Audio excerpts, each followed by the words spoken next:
Hey guys, CJ Holland with Holland Kennels here. Thanks for tuning into our station. I hope you're all having a wonderful day. Today I wanted to talk to you all about purebred, mutts, inbreeding, line breeding, and what that all means. Breeders and showers use these terms a lot. If you're a buyer, you may or may not know what these terms mean. If you don't, I'm here to tell you. So let's start out with purebred.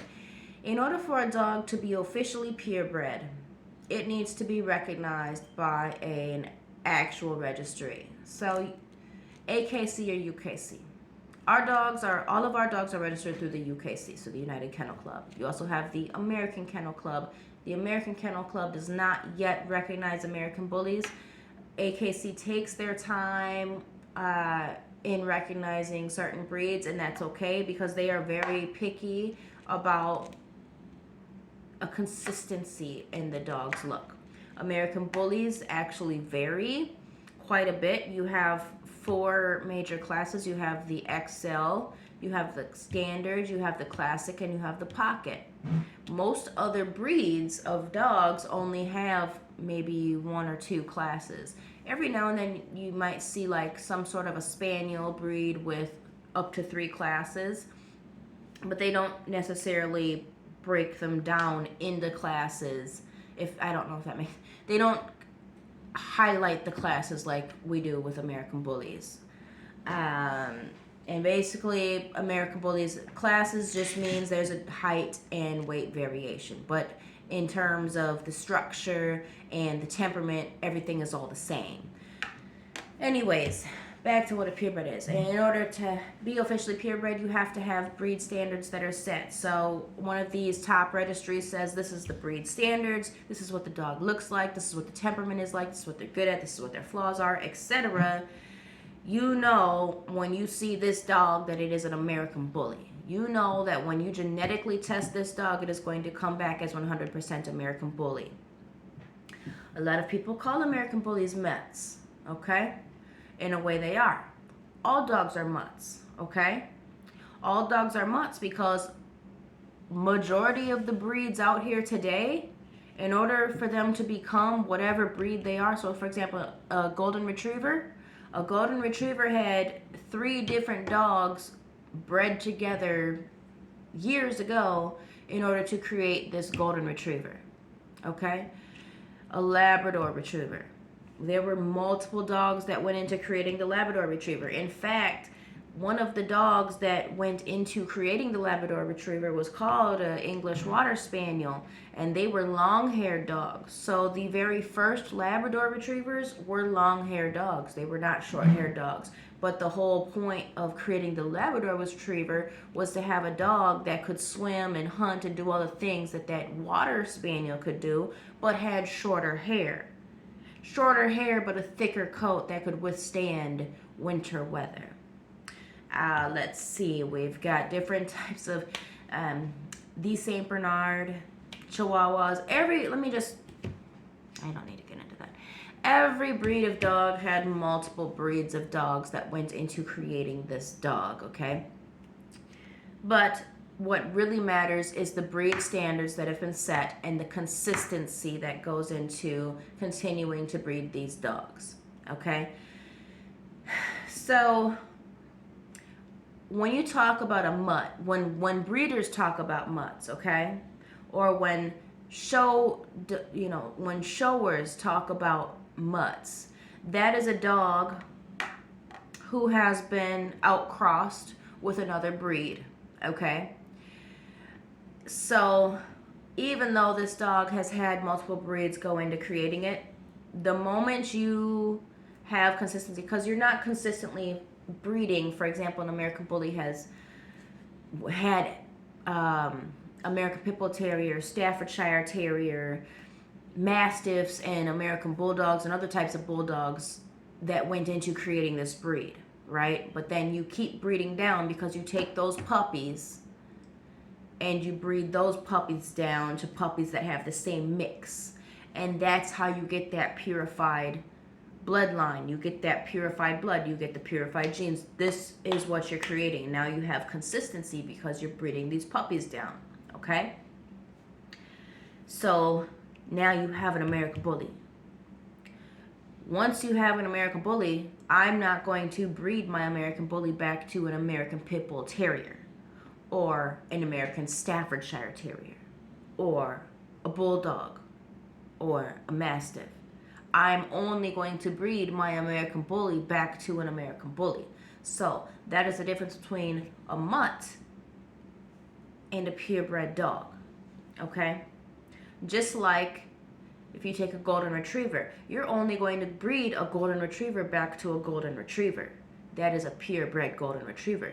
You are not going to take a golden retriever and breed it back to an English water spaniel just because that is the dog that went into creating the golden retriever. I don't know why I did this. Never mind me. I'm not going to take my golden retriever and breed it back to a German Shepherd. I'm not going to take my American Bully and breed it back to Belgian Malinois because it's an American Bully.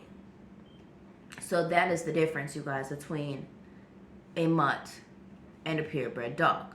Okay? So you do have critics who will say, like, yeah, well, an American Bully is a mutt or an American Pit Bull Terrier is a mutt. That's just because these dogs have had a bad rep.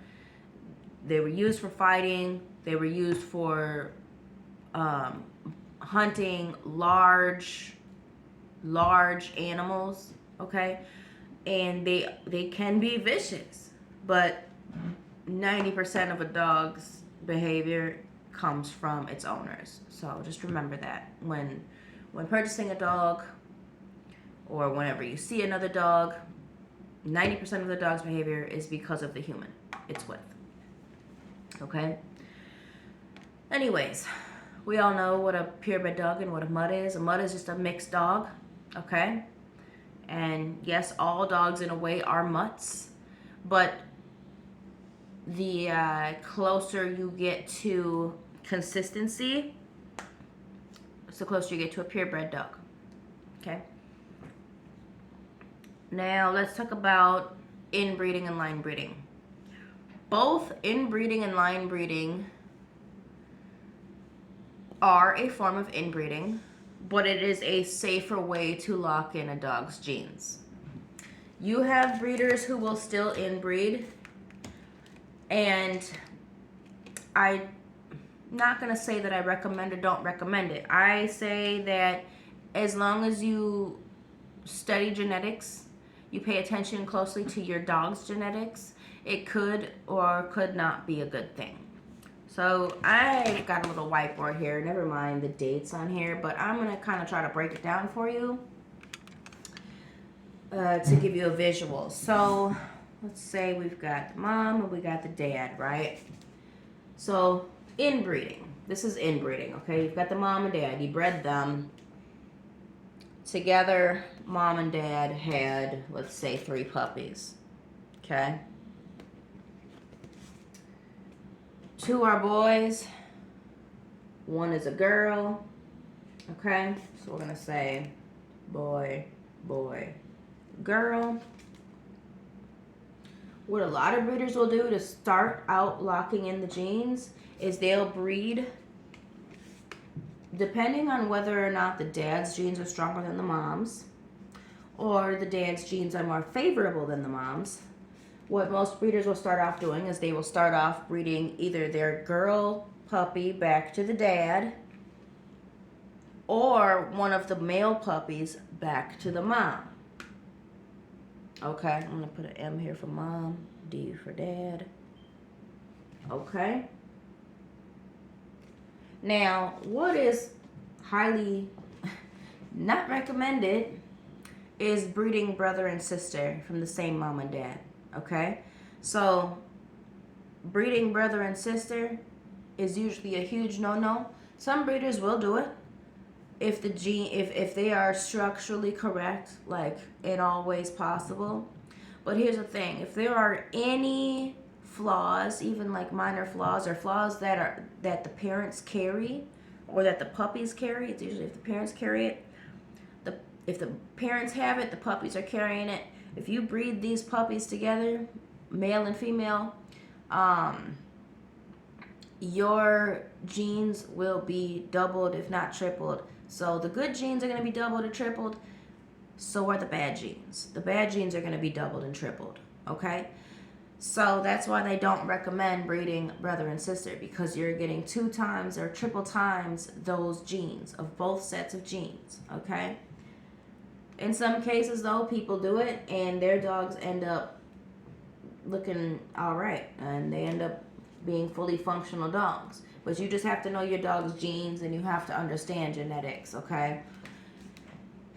And speaking on this, so let's say you have a brother and sister here from mom and dad. Then mom and dad had a separate litter, right? Mom and dad had a separate litter. It's the same mom and dad. And let's just say they had a bigger litter. It doesn't matter, right? It's the same mom and dad, just a whole nother litter. So all these puppies were sold. You kept one. Mom and dad had another litter of puppies, okay? And let's say you kept a girl. You put a little star by her. You kept this girl, got another litter of puppies, and then you decided to keep this boy, right? Do not breed these two together. Okay, that is the same exact thing. You can. I mean, you can. And like I said, some breeders do it, and they end up just fine. But you shouldn't do it unless you understand genetics and you genetically test your dogs thoroughly. Okay? But this is the same exact situation. Even though it's a different litter, it's still the same mom and dad. So these dogs, all of these puppies are still brother and sister. Okay? They are still brother and sister. It's the same thing. It doesn't matter how many litters this mom and dad has. Okay? It doesn't matter how many puppies. If this mom and dad has another litter, all of these puppies are siblings, because they all share these same exact genes or the same exact genetic makeup of this mom and this dad. Okay? So they're all brothers and sisters. Now, let's talk about line breeding. Okay, that's inbreeding. That was inbreeding, okay? A lot of people do it, but you should not do it unless you are going to actually take the steps to do genetic testing and all that. There's many ways to go about this, you guys. So let me start over here. I'm going to just draw out my diagram before I start showing you guys what's what, okay? Mom, dad. Okay. So here I have a diagram of 2 separate parents, right? You've got the mom and dad here, and you've got the mom and dad here. All these dogs are the same exact breed, okay? We're just going to say these are all American bullies, purebred American bullies, okay? Mom and dad, mom and dad. And my last diagram were American bullies too. I just didn't tell you that. Mom and dad, mom and dad. So, line breeding. I'm going to breed this mom and dad together. And they've got puppies. Woohoo! Then I breed this mom and dad together. Okay. And they've got puppies. Woohoo! What's the difference? This mom and dad come from a completely different bloodline. Okay, so this mom and dad, none of these dogs here are siblings. Okay? None of them have the same mom and dad. Alright? But what do they have in common? Good traits. They have quality conformation. 0 or very minimal flaws. They are all registered. They've all been genetic tested. They've all been health tested. There is a difference. Health test is to make sure your dog is healthy. There are no diseases. There are no STDs. There is no cardio issues. There's no allergies. Like, that's dealing with the health, okay? Genetic testing, on the other hand, tests chromosomes. It tests DNA, you guys. So it tests whether or not your dog is a carrier of certain diseases, like cancer, or a carrier of cardio diseases. I don't know. Cardio disease carrier.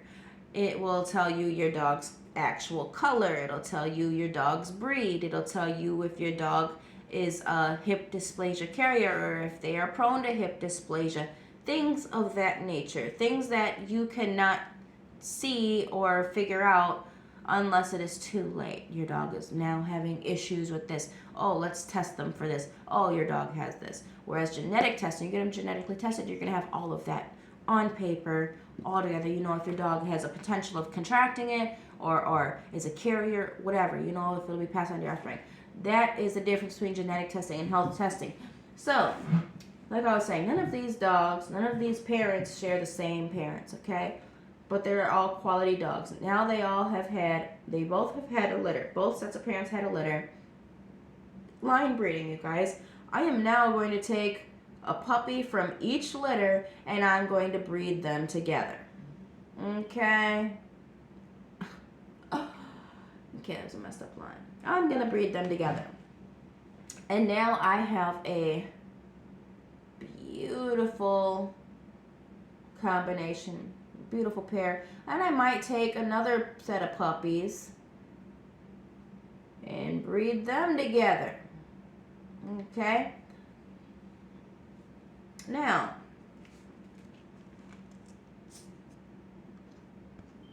hold on, I gotta update my diagram, you guys.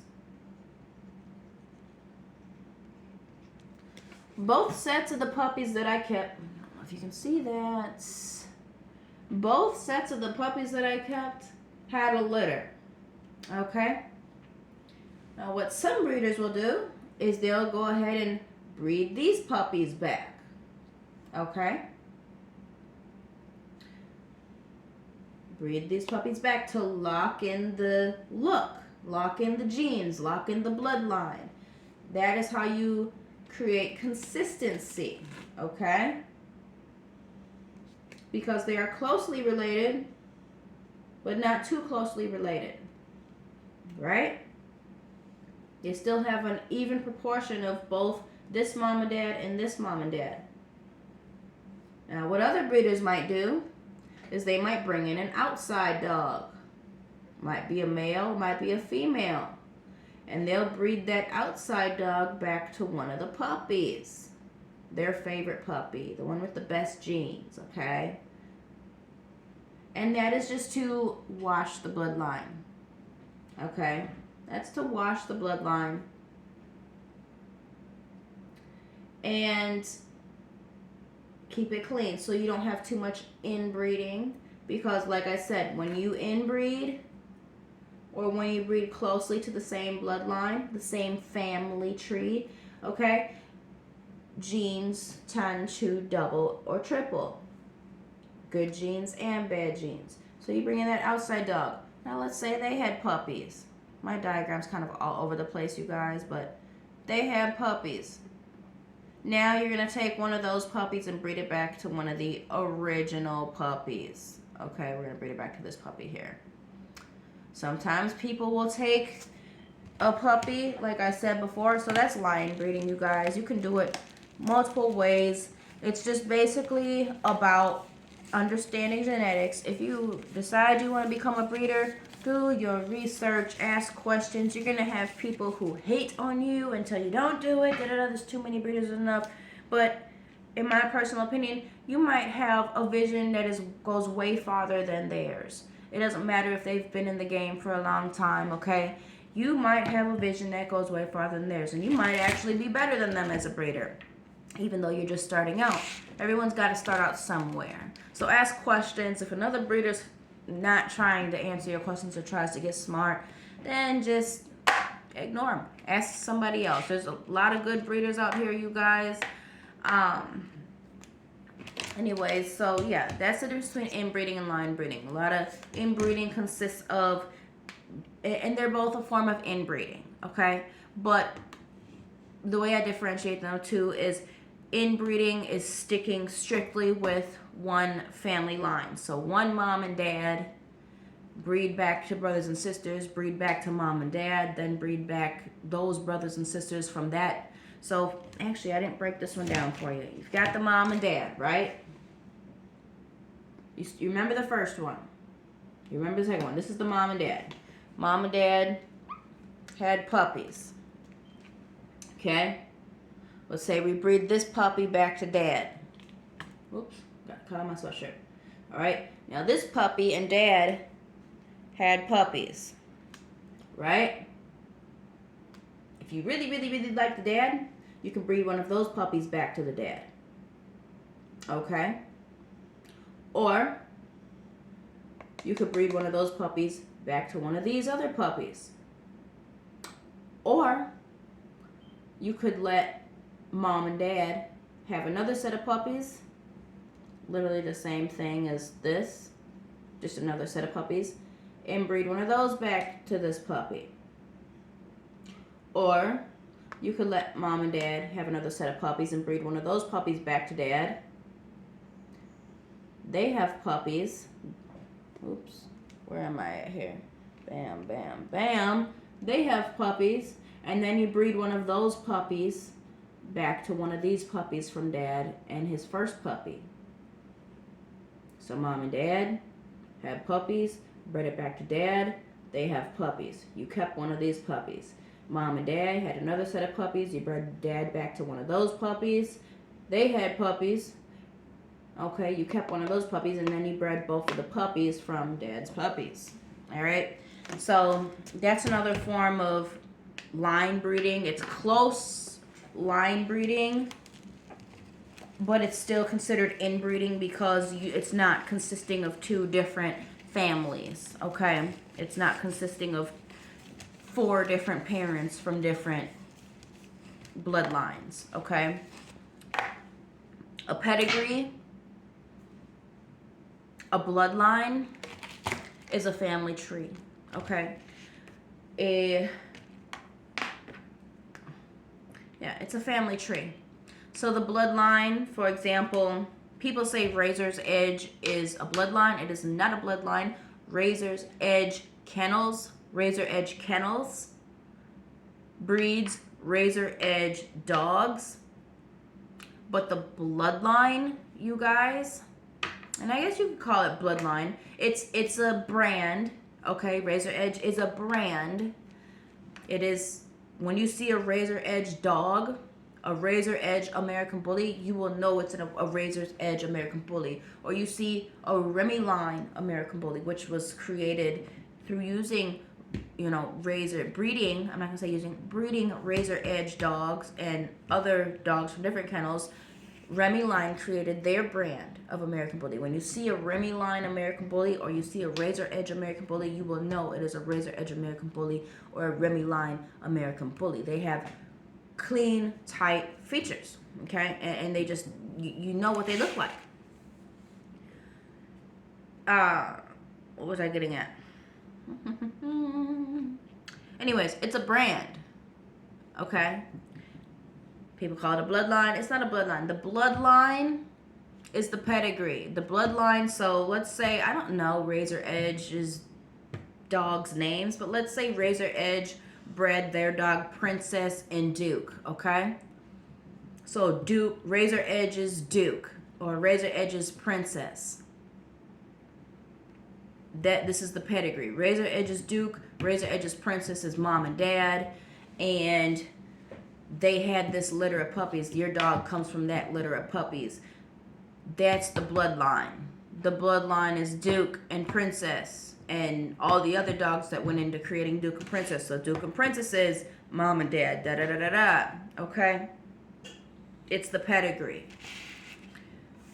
I guess, and you can go off a bloodline, but at the same time, here's where it gets crazy, because let's say Razor Edge owns Princess, but Princess was not created by Razor's Edge. So technically your dog is not Razor's Edge. That dog is from another kennel. So that dog is not Razor's Edge. That dog was not created by Razor's Edge. Do you see where I'm getting at, you guys, with this? Don't go off of bloodline. Bloodline just confuses things, and people don't really know the bloodline unless they actually take the time to do their research and ask the breeder, where does this dog come from? Did you create this dog or no? What kennel did this dog come from? What's its bloodline? Da-da-da-da. What's its pedigree? A lot of breeders will lie. A lot of breeders won't take the time to actually get this information for you because they are busy. Then you have breeders who will, but let's just be honest, a lot of buyers don't take the time. You know, they just want a puppy. Okay, so don't confuse bloodline with pedigree, and don't focus on bloodline. Bloodline means nothing. It means nothing. And a lot of bloodlines, you guys, have been watered down immensely. They've just been very watered down because you can't keep inbreeding. You have to outcross. You have to bring in new dogs. So these bloodlines that have been around for a long, long time, you guys, are no longer a pure bloodline. Okay? It's time for new bloodlines, and that's okay. Don't go off of just bloodlines. And don't go off of just pedigree, because that's close to the same thing. You know, it's a pedigree is a family tree. A pedigree is going to show you who the mom and dad is, who the grandparents are, etc. It's good to have because it can give you an idea of what your turnout will be for puppies if you are looking to show or become a breeder or to breed, if you already are a breeder. It will break that down for you. But just because most people, I'm going to say this, most people look at the name on the pedigree versus the actual dogs on the pedigree. You need to be looking at the dogs, their structure, what kennel they come from. Are they actually registered, or is it just in the Bully PetX? Okay? Have these dogs been used